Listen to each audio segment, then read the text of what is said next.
राम राम दोस्तों, सुपर रायसीता दुबे के चैनल में आप सभी का स्वागत है। दोस्तों, मैं आज आप लोग को बहुत अच्छी कहानी सुनाने जा रही हूँ। आशा करती हूँ कि ये कहानी आप लोग को अच्छी लगेगी। अच्छी लगे तो कमेंट में ज़रूर बताइए और मेरे इस वीडियो को लाइक शेयर कीजिए।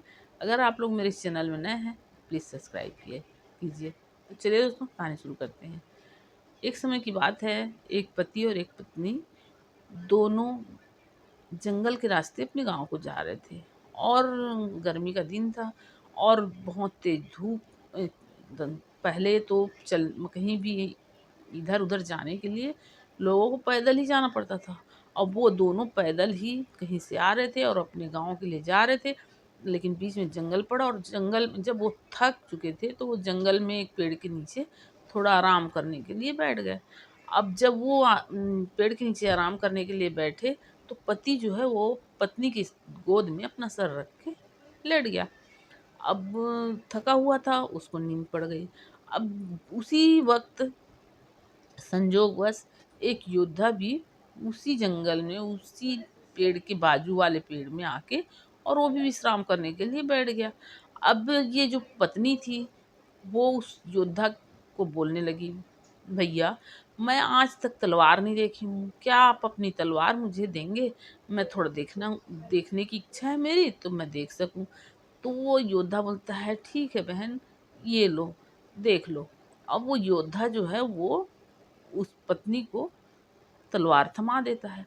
अब वो जैसे ही तलवार थमाता है, वो पत्नी जो है उस तलवार से अपने पति का गला काट देती है और गला काट के और तलवार उस योद्धा की तरफ फेंक के और रोती पीटती चिल्लाती चीखती गांव की तरफ भागती है।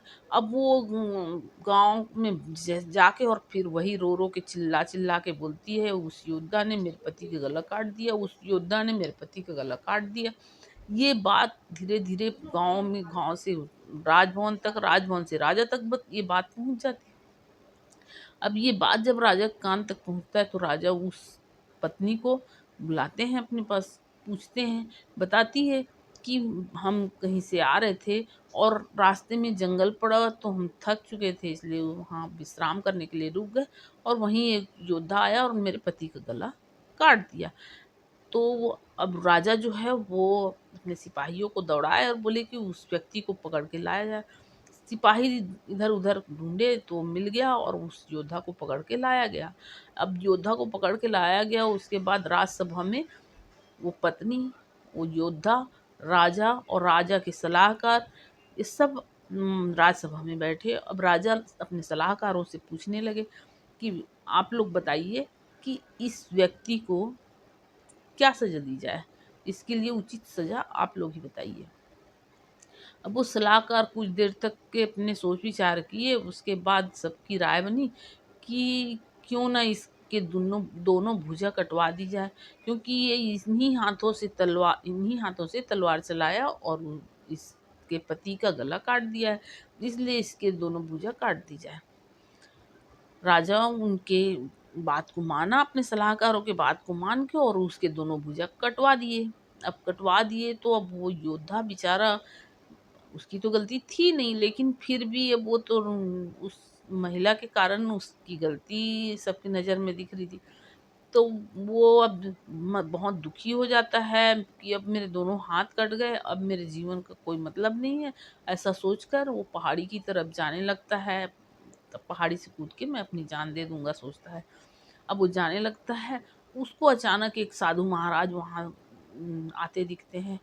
वो उन साधु महाराज के पास जाके और पूछने लगता है, महाराज मेरे साथ ऐसा ऐसा हो गया और ये सब मेरे साथ क्यों हुआ? मैंने तो ऐसा कुछ ऐसा गलती किया नहीं, मैंने उसके पति को मारा नहीं, फिर मेरे साथ ऐसा क्यों हो गया?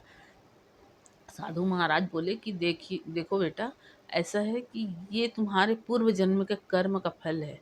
वो बोलता है कि ऐसा कौन सा कर्म किया हूँ महाराज मैं कि मेरे साथ आज ये इतना बड़ा वो हो गया, अनर्थ हो गया।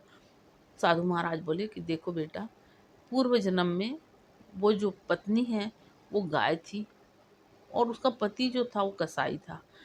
और ये जो है कसाई जो है उस गाय को काटने के लिए अपने पास लाया था और काटने ही जा रहा था।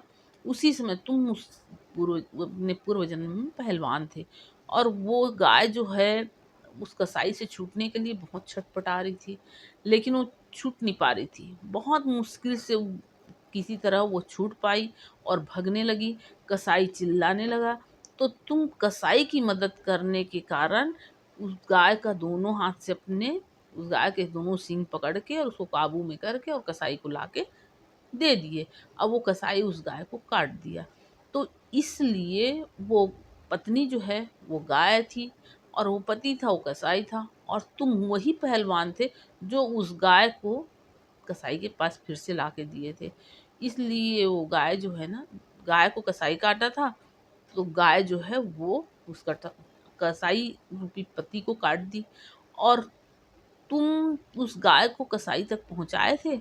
इसलिए वो गाय जो है वो तुम्हारे रूप में अपने दुश्मन को उसका दोनों बाँह कटवा दी, जिस बाँह से उसको पकड़ के तुम वहां तक पहुंचाए थे। तो ये है तुम्हारे पूर्व जन्म का फल।